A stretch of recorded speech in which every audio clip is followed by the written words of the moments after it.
鹤岗你们肯定都知道，但在中国还有一座鹤字辈城市，同样有着8000一套的离谱房价，也因为煤炭而辉煌过，甚至连市中心都有一个新世纪广场，它就是鹤壁。但更特别的是，曾在短短42年间，它把市区搬了3次，而早在3000年前，这里更是殷商的都城朝歌，是封神文化的起点。如今岁月给这里留下了怎样的痕迹？欢迎来到巡演100座宝藏小城第9站鹤壁。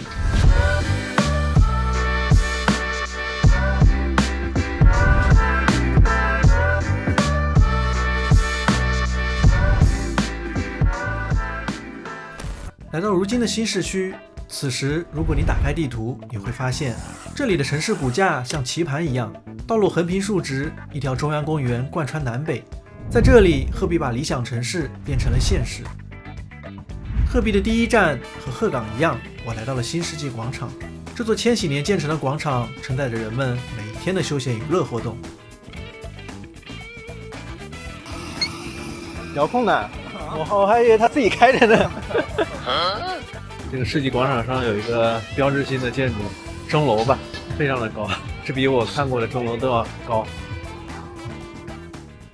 这老头儿这个发明的这玩意儿，他锻炼身体，肩周炎、胳膊疼，我都给他练。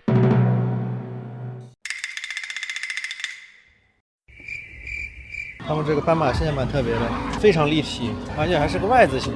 他们这树上有很多的风铃，风吹下来的时候，整个公园里都在响。小小的街头公园里，因为戏曲而热闹了起来。虽然我还是听不太懂，但在馨香的熏陶之后，也更能感受到戏曲的魅力。瞻彼奇玉，绿竹依依，我来到了《诗经》出现39次的淇水边，而眼前就是露台阁。传说纣王曾在这里筑露台，与妲己彻夜狂欢。牧野之战战败之后呢，传说商纣王就在露台上自焚而亡，殷商自此落幕。这是我之前在网上看到的夜景，但我来的这天，周边这些娱乐设施、这些喷泉为什么都没开放呢？晚饭当然得找一家当地特色。根据网上的一个推荐，有一个特色叫麻鸭面。老板，这是哪里的特产？南京。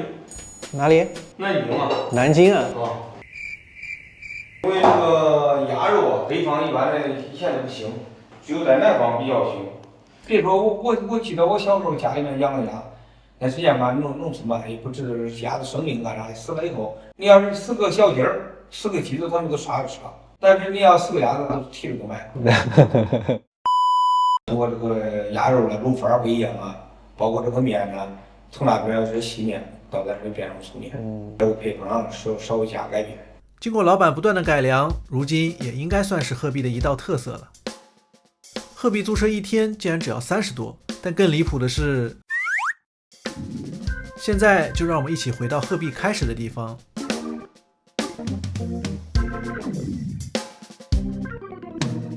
起点就是鹤壁集镇的新华街，曾经的政府机关、邮局等都集中在这条街上。虽然早已时过境迁，但依旧藏着当年最深的记忆，甚至在窗户上还留着当年的广告。而在西街，生活的氛围仍在延续。往集镇深处走，能够明显感觉愈发的冷清。曾经的商业街人走楼空，已经完全废弃掉了。狗，你不要叫啊！我像是坏人吗？还挺可爱的，像狐狸。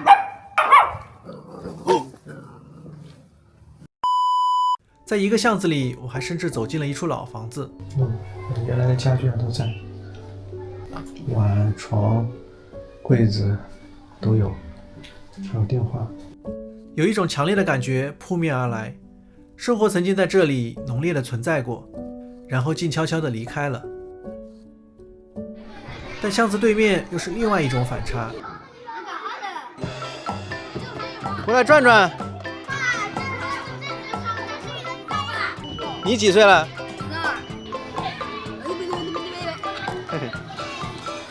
城市终将老去，但总有人正年轻。鹤壁一矿旧址就在不远处，牌楼还在，还有不少车辆经过，乍一看好像还在运行着。已经倒闭，有20多年了。不远处就是当时的第一对现代矿井，足足生产了35年。斑驳的建筑里藏着鹤壁最初的美好记忆，这里就是这座城市真正的开始。在当年的专场前，大爷向我介绍着往昔。那边那后边那是个俱乐部，工人开大会那个俱乐部，也能放电影，也能那个啥。办公楼在那后边。也在后面的，都在那个红砖楼那一块都是。这像这个医院，它原来什么时候关门的？医院那是原来只是一矿工人洗澡换衣服的地方。后来不干了，干上医院了。医院干了一段也不干了，不行。矿区的结局似乎总是注定的，资源枯竭，人潮散去，留下的是庞大的空壳。时间就像是一块创口贴，贴在过去的伤口上，等待重生。我刚在地图上看到一块区域，非常的奇怪，就是从地图上看，有点不太像是真实的一个世界平面，所以我现在准备去看一看，它到底是个什么样的东西。走近一看，原来是大片的光伏板。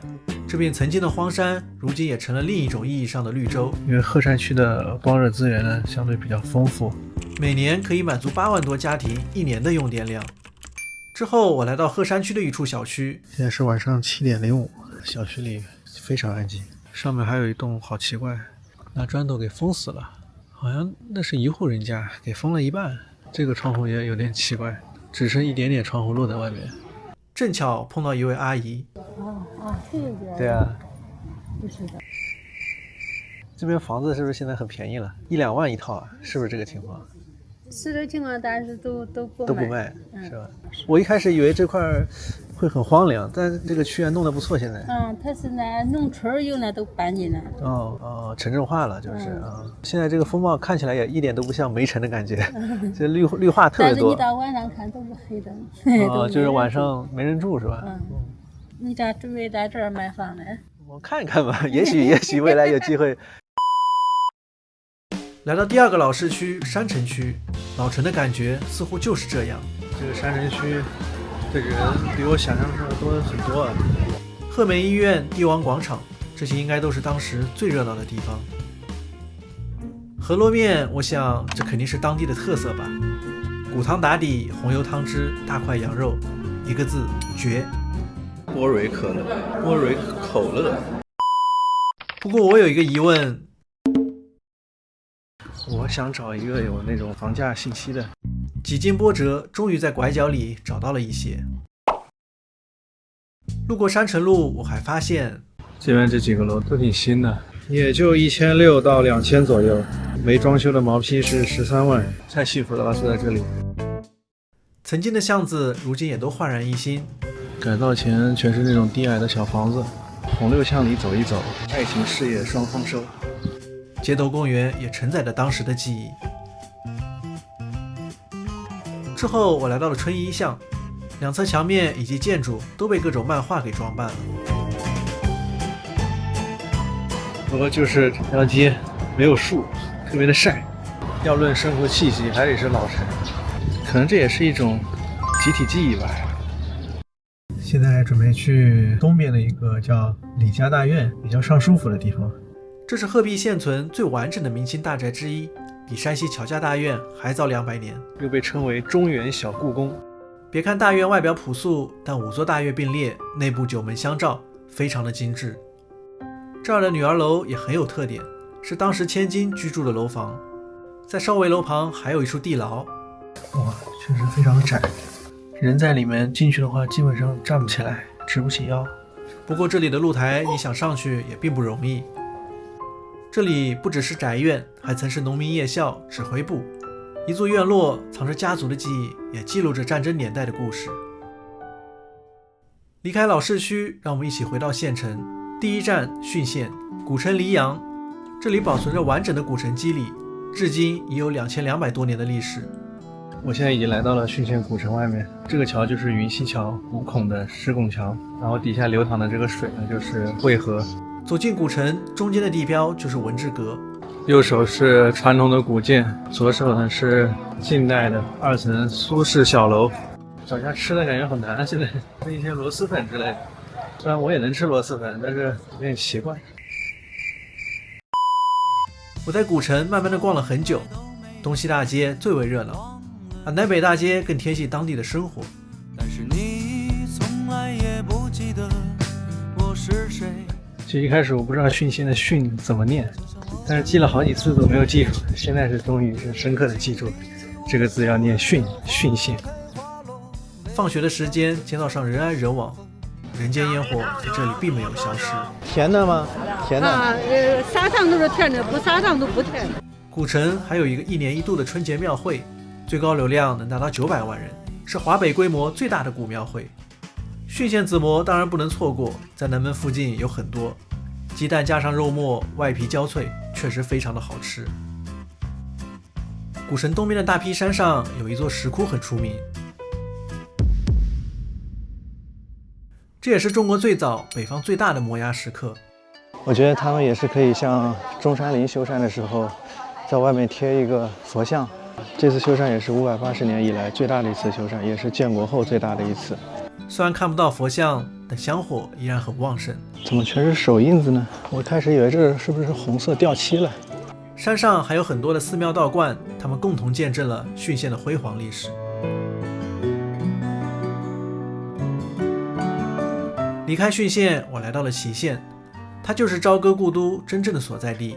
这个朝歌遗址这块也是原来3000多年前的紫禁城，如今也只留下一片寂静。摘星台呢，原来是叫摘星台，就是星星的星，摘星揽月的意思。只是后来千年忠臣比干被纣王摘了星，所以呢后来被世人称为摘星台。不远处的朝歌老街也曾是祁县的中心，是在地记忆最密集的街区。关键祁县他们正好全县都有一个喇叭，统一放着音乐。华灯初上，老街独有的韵味立刻就能感受到，风神元素在这里随处可见。这2句话送给屏幕前的你们，祝你们运气爆棚，好事发生。鹤壁这一站，我走过了它的3区2线。我想它的名字有2面，一面是过去几十年没成的记忆，当然也有淇水之滨崭新的记忆，而另一面朝歌则是它1000年前的残叶和脚印，带着我们来到全新的鹤壁。淇水汤汤也悠悠，这座年轻的城市仍然年轻着。我是 Eric， 关注一波，后面的旅程我们一起追山寻野。